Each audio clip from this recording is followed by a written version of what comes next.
دجال کو حضرت سلیمان علیہ السلام نے قید کیا تھا، اور حدیث پاک السلام علیکم ورحمۃ اللہ وبرکاتہ۔ دوستو، قیامت کی نشانیاں ویب سیریز ایپیسوڈ نمبر 13 کو آپ سنیں۔ دجال کو حضرت سلیمان علیہ السلام نے قید کیا تھا، اور حدیث پاک کے مطابق یہ ایسٹ کی سائیڈ موجود ہے۔ دجال کا فتنہ تمام فتنوں سے بڑا اور خطرناک فتنہ ہے، جس کی بڑائی اور شدت کا اندازہ اس بات سے بھی لگایا جا سکتا ہے کہ ہر نبی علیہ السلام نے اپنی امت کو دجال کے فتنے سے ڈرایا ہے۔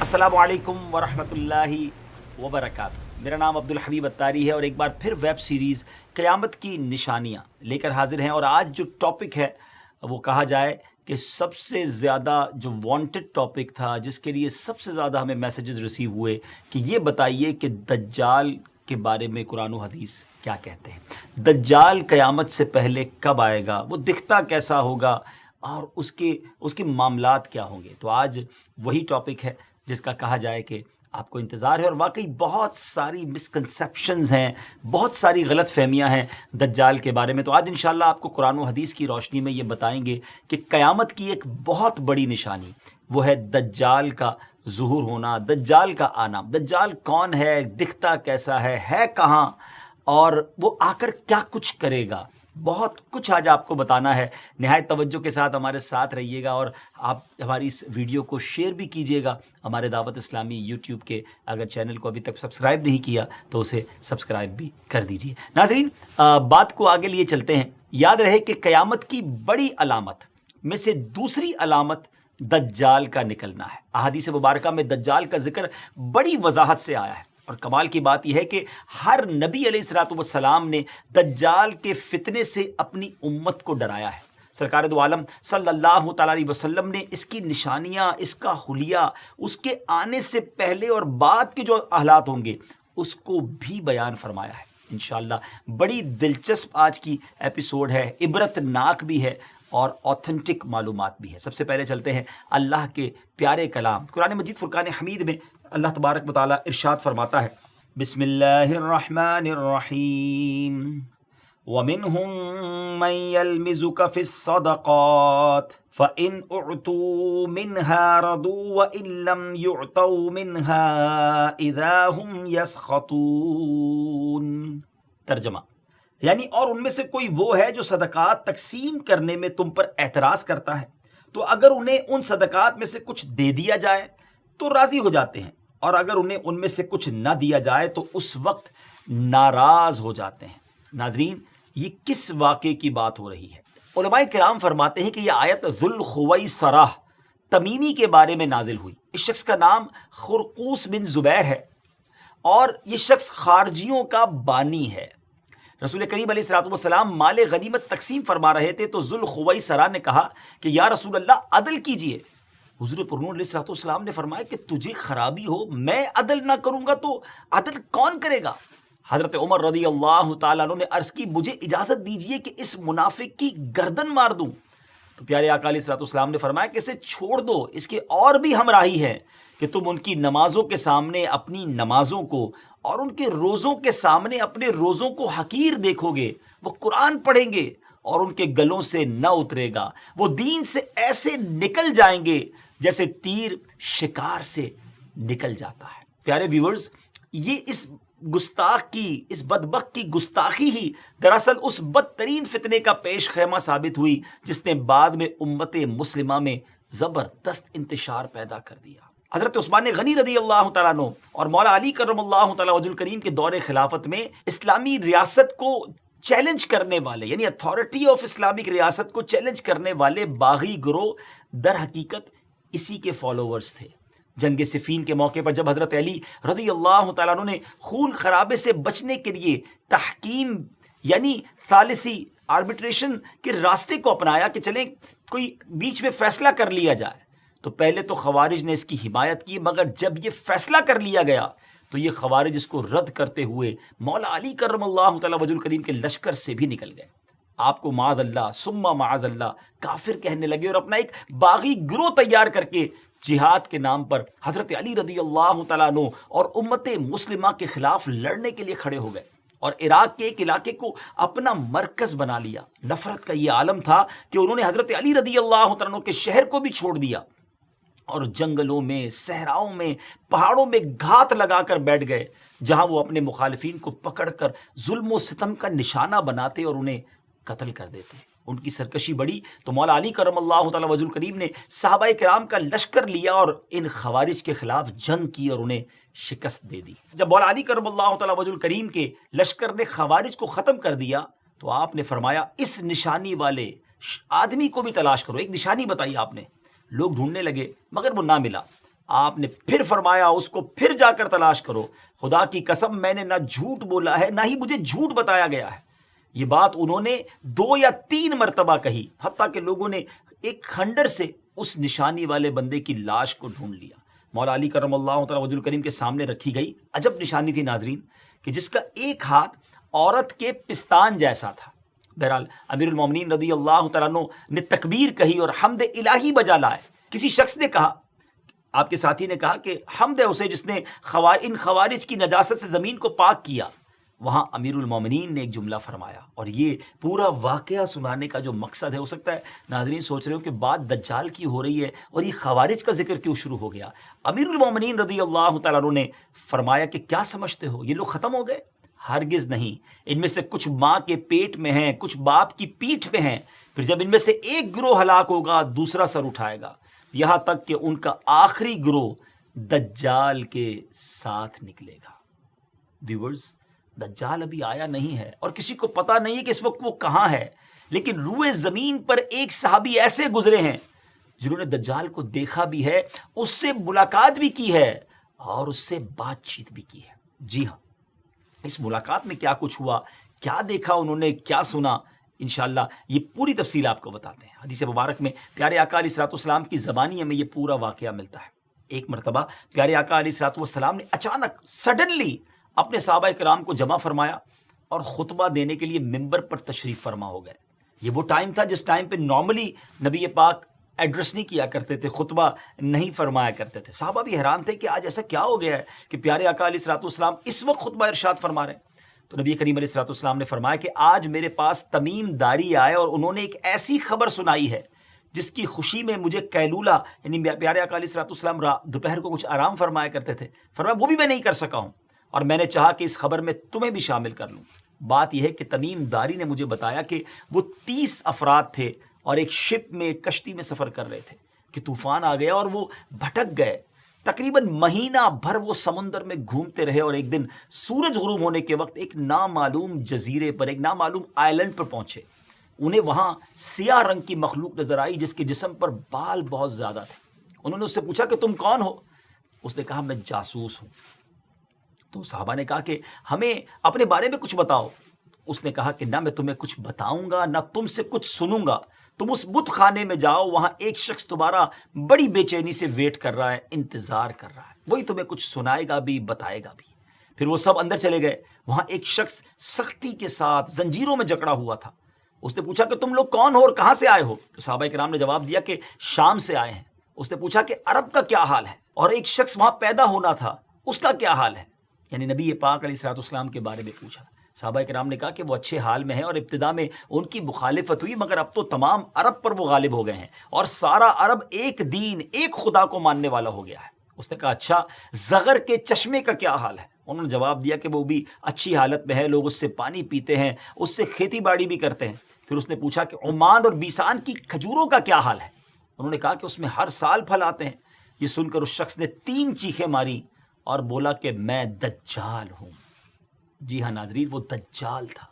کہتا ہے ان قریب میں آزاد ہو جاؤں گا اور زمین کا چپا چپا گھوموں گا اور اس کا کوئی حصہ نہیں چھوڑوں گا سوائے طیبہ کے، کیونکہ مجھ میں وہاں جانے کی طاقت، وہاں جانے کی پاور نہ ہوگی۔ نبی پاک علیہ الصلوۃ والسلام نے فرمایا کہ مجھے بہت خوشی ہوئی کیونکہ طیبہ یہی شہر ہے۔ مدینہ منورہ کے بارے میں میرے آقا نے فرمایا کہ طیبہ یہی شہر ہے، اور سبحان اللہ میرے آقا فرماتے اس ذات کی قسم جس کے قبضے میں میری جان ہے، مدینہ منورہ کی ہر گلی کوچہ سڑک اور یہاں نرم اور سخت زمین الغرض ہر مقام پر فرشتہ ننگی تلوار لیے پہرا دیتا ہوگا اور قیامت تک یہ پہرا دے گا. سبحان اللہ. مدینے کی گلیوں میں فرشتے پہرا دے رہے ہیں. سبحان اللہ. کیا بات ہے مدینہ منورہ کی. بعض روایت کی روشنی میں یہ بات بھی کہی جاتی ہے کہ دجال کو حضرت سلیمان علیہ السلام نے قید کیا تھا اور حدیث پاک کے مطابق یہ مشرق یعنی ایسٹ کی سائیڈ موجود ہے. دجال کا فتنہ تاریخ انسانی کی ابتدا سے لے کر انتہا تک تمام فتنوں سے بڑا اور خطرناک فتنہ ہے، جس کی بڑائی اور شدت کا اندازہ اس بات سے بھی لگایا جا سکتا ہے کہ ہر نبی علیہ السلام نے اپنی اپنی امت کو دجال کے فتنے سے ڈرایا ہے. محبوب رب العزت محسن انسانیت صلی اللہ تعالی علیہ وسلم کا فرمان عالی شان ہے، مکہ مکرمہ اور مدینہ منورہ کے علاوہ کوئی شہر ایسا نہیں ہے جسے ان قریب دجال رونتا ہوا نہ گزرے، جبکہ ان دونوں شہروں کے ہر راستے پر ملائکہ صفے باندھے پہرا دے رہے ہوں گے. دجال مدینہ منورہ سے باہر ایک دلدلی زمین پر پڑاؤ ڈالے گا، پھر شہر مدینہ لرزے گا یعنی زلزلہ آئے گا تو اس میں موجود ہر کافر اور منافق باہر نکل جائے گا. مفتی احمد یار خان نعیمی رحمۃ اللہ تعالی فرماتے ہیں دجال دو قسم کے ہیں، چھوٹے اور بڑے.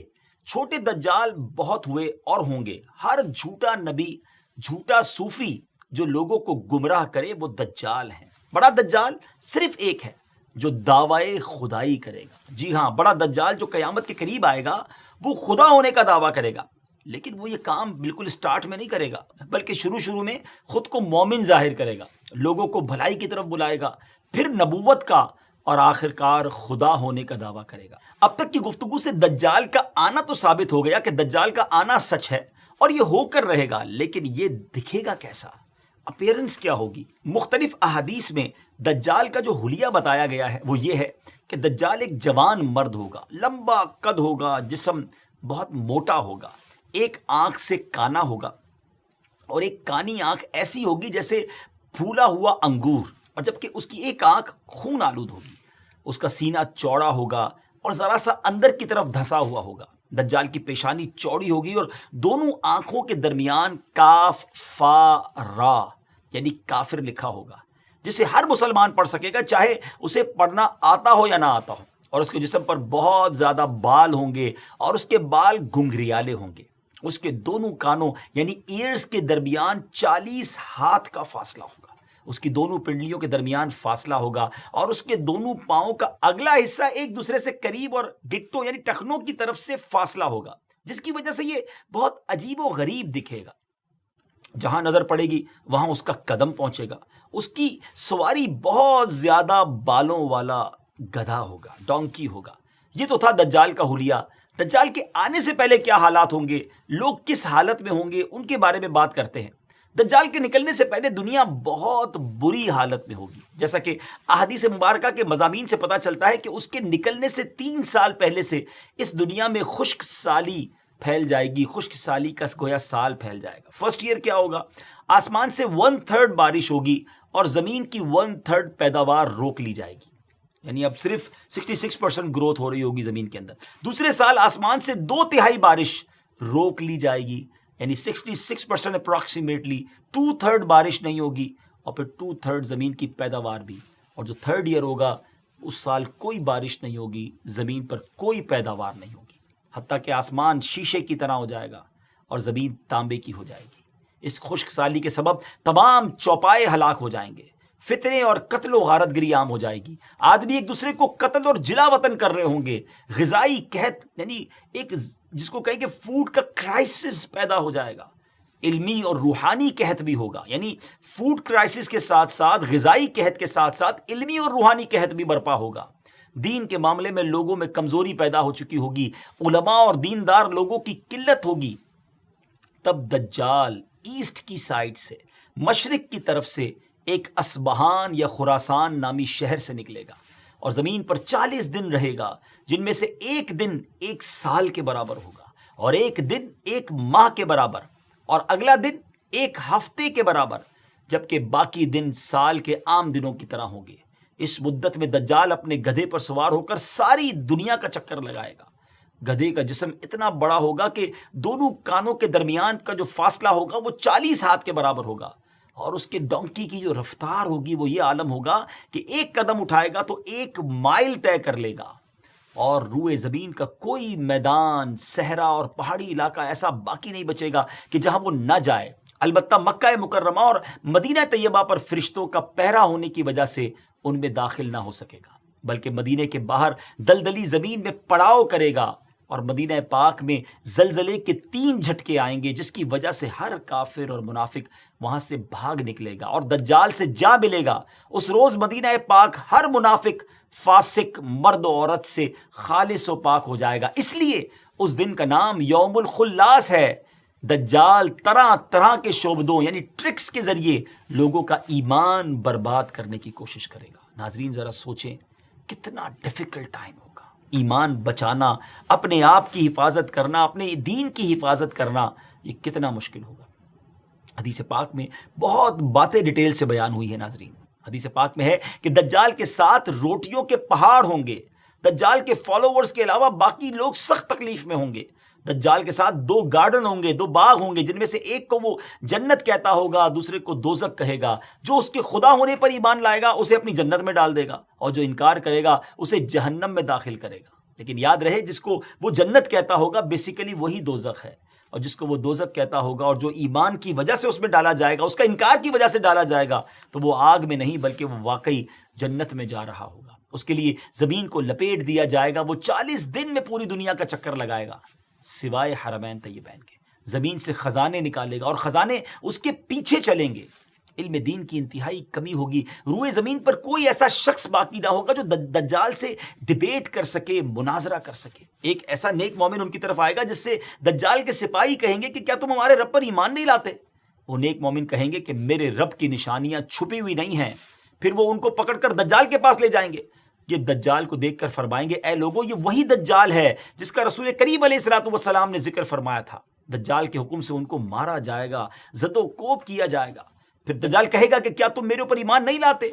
وہ فرمائیں گے تو مسیح کذاب ہے۔ دجال کے حکم سے ان کے جسم مبارک سر سے پاؤں تک کاٹا جائے گا، 2 حصے کر دیا جائے گا۔ ان دونوں حصوں کے درمیان سے دجال گزرے گا، پھر دوبارہ اس کو کہے گا کہ اٹھو، تو وہ تندرست ہو کر اٹھ کھڑے ہوں گے۔ تب دجال ان سے کہے گا کہ اب تو مجھ پر ایمان لے آؤ۔ وہ فرمائیں گے میری بصیرت اور زیادہ ہو گئی ہے، اے لوگوں یہ دجال ہے، اب میرے بعد یہ کسی کے ساتھ پھر ایسا نہیں کر سکے گا۔ پھر دجال انہیں پکڑ کر ذبح کرنا چاہے گا اور اس پر قادر نہ ہو سکے گا، پھر ان کو پکڑ کر گویا اپنی جہنم میں ڈالے گا۔ لوگ گمان کریں گے کہ ان کو آگ میں ڈالا ہے، مگر در حقیقت وہ جنت ہوگی، اور جسے وہ اپنی جنت کا نام دے گا وہ در حقیقت وہ دوزخ ہوگی۔ دجال کے کہنے پر آسمان سے بارش برسے گی، زمین کو حکم دے گا وہ سبزے اگائے گی، آسمان اس کے کہنے پر گویا پانی برسائے گا۔ دجال کے ماننے والوں کے جانور لمبے چوڑے اور خوب تیار اور دودھ والے ہو جائیں گے، اور ویرانے میں جائے گا تو وہاں کے خزانے شہد کی مکھیوں کی طرح اس کے ساتھ ہو جائیں گے۔ اس قسم کے بہت سے شعبدے، بڑی ٹرکس دکھائے گا۔ در حقیقت میں سب جادو کے کرشمے اور شیاطین کے تماشے ہوں گے جن کا حقیقت سے کوئی تعلق نہیں ہوگا، اس لیے کہ اس کے وہاں سے جانے کے بعد لوگوں کے پاس کچھ بھی نہیں رہے گا۔ خزانے بھی دکھائے گا، بہت ساری چیزیں ہوں گی، لیکن جب دجال وہاں سے جائے گا تو پیچھے سب چیزیں دوبارہ ختم ہو جائیں گی۔ دجال کے لشکر میں 70,000 اصبہان کے یہودی ہوں گے، اور 13,000 ان کی عورتیں، اور ساتھ ساتھ وہ لوگ بھی ہوں گے جو یہودیوں کے تابع ہوں گے۔ اس کے ساتھ شیاطین ہوں گے، وہ اس سے کہیں گے اے دجال ہم سے جو چاہے کام کروا لے، ہم تیری مدد کریں گے۔ دجال کہے گا کہ لوگوں میں پھیل جاؤ، میرا خوب چرچا کرو کہ میں رب ہوں۔ شیاطین ایسا ہی کریں گے۔ دجال کے ان فتنوں کی وجہ سے اہل ایمان سخت پریشان اور تنگی کے عالم میں بھاگ کر دخان نامی ایک پہاڑ میں پناہ لیے ہوئے ہوں گے، لیکن دجال ان کا پیچھا کر کے پہاڑ کا گھیرا کرے گا۔ اہل ایمان سخت تکلیف میں، بھوک میں مبتلا ہوں گے۔ تب اللہ پاک حضرت سیدنا عیسیٰ علیہ نبینا علیہ الصلوۃ والسلام کو نازل فرمائے گا۔ ناظرین یہ وہ ٹرننگ پوائنٹ ہوگا کہ تمام تکلیفوں کے بعد، تمام پرابلمز کے بعد اہل ایمان کی پھر مدد کیسے کی جائے گی۔ قرب قیامت ہوگی، اور حضرت عیسیٰ علیہ الصلوۃ والسلام جامع مسجد دمشق میں شرقی مینارے پر نازل ہوں گے۔ اور اب جب حضرت عیسیٰ علیہ الصلوۃ والسلام اس دنیا میں آ جائیں گے تو ان کو دیکھتے ہی دجال ایسے گھلے گا، میلٹ ہوگا، جیسے پانی میں نمک گھلتا ہے، بیلٹ ہوتا ہے۔ آپ علیہ الصلوۃ والسلام دجال کو مقام لد پر قتل کریں گے اور اس کے فالوورز میں سے ایک بھی کسی کو بھی زندہ نہیں چھوڑیں گے۔ یہ فتنہ بہت شدید ہوگا ناظرین۔ نبی پاک علیہ الصلوۃ والسلام نے بھی اس سے پناہ مانگی اور اس کی ترغیب ارشاد فرمائی ہے، اور روایت کی روشنی میں علماء نے دجال سے بچنے کے کچھ طریقے بھی ارشاد فرمائے ہیں۔ آئیے اب وہ باتیں بھی سیکھ لیتے ہیں کہ ہم اس کے لیے کیا کر سکتے ہیں، ہم کیا دعا کریں۔ جو کوئی مسلمان مکہ یا مدینے میں ہوگا وہ دجال کے فتنے سے محفوظ رہے گا، کیونکہ دجال حرمین طیبین میں داخل نہیں ہو سکے گا۔ بعض روایت میں آیا کہ جو مسجد اقصی یا مسجد طور میں ہوگا وہ بھی فتنہ دجال سے بچا رہے گا۔ نبی پاک علیہ الصلوۃ والسلام نے فرمایا جو سورہ کہف کی پہلی 10 آیتیں یاد کرے گا دجال کے فتنے سے محفوظ رہے گا۔ میں بھی نیت کر لیتا ہوں، آپ بھی کر لیں کہ 10 آیتیں سورہ کہف کی فرسٹ 10 آیات آف سورہ کہف اس کو یاد کر لیں۔ علماء نے مختلف حدیثوں کی روشنی میں یہ بات بھی بیان کی اور فرمایا کہ پہاڑوں اور جنگلوں سے دور رہا جائے، کیونکہ دجال اکثر دیہاتوں یعنی ولیجز میں جائے گا۔ ان باتوں کے ساتھ ساتھ اللہ تعالیٰ کی تسبیح و تکبیر، ایمان پر ثابت قدمی اور صبر سے بھی دجال سے بچا جا سکے گا۔ اگر وہ کسی کو اپنی آگ میں بھی پھینکے گا تو اسے چاہیے کہ وہ ثابت قدم رہے، کیونکہ وہ آگ اس پر سلامتی والی ہو جائے گی، یعنی گویا گلزار ہو جائے گی۔ یا اللہ عز و جل اس مشکل وقت میں ہر مسلمان کی مدد فرمانا۔ ناظرین، اس کے ساتھ ہی ہمارے اس امیزنگ ایپیسوڈ کا وقت ختم ہوا ہے۔ نئے ایپیسوڈ کے ساتھ، ایک نئے ٹاپک کے ساتھ، قیامت کی ایک اور نشانی کے ساتھ ہم حاضر ہوں گے۔ اپنا بہت خیال رکھیے گا، ہمیں اپنی دعاؤں میں یاد رکھیے گا، ہماری ویڈیوز دیکھتے بھی رہیے، آگے شیئر بھی کرتے رہیے۔ السلام علیکم ورحمۃ اللہ۔ دوستو، آپ نے اس ایپیسوڈ میں دجال کے بارے میں سنا کہ دجال کب آئیں گے اور ان کا فتنہ اور اس کا فتنہ کتنا خطرناک ہوگا۔ سو اسے شیئر کر کے دوسرے کو یہ معلوماتی ویڈیو دیکھنے اور سننے کا موقع دیں، اور اس طرح کے مزید قیامت کی نشانیاں ویب سیریز ایپیسوڈ پانے کے لیے ہمارے ساتھ جڑے رہے چینل کو سبسکرائب کر کے، اور اسے لائک بھی کریں۔ سو پہلے کے ایپیسوڈ اگر نہیں دیکھیں تو جائیے، ڈسکرپشن میں سب کا لنک دیا گیا ہے، وہاں جا کر دیکھ سکتے ہیں۔ سو ملتے ہیں کسی اور نیکسٹ ایپیسوڈ کے ساتھ، تب تک اپنا خیال رکھیں۔ خدا حافظ۔ السلام علیکم ورحمۃ اللہ۔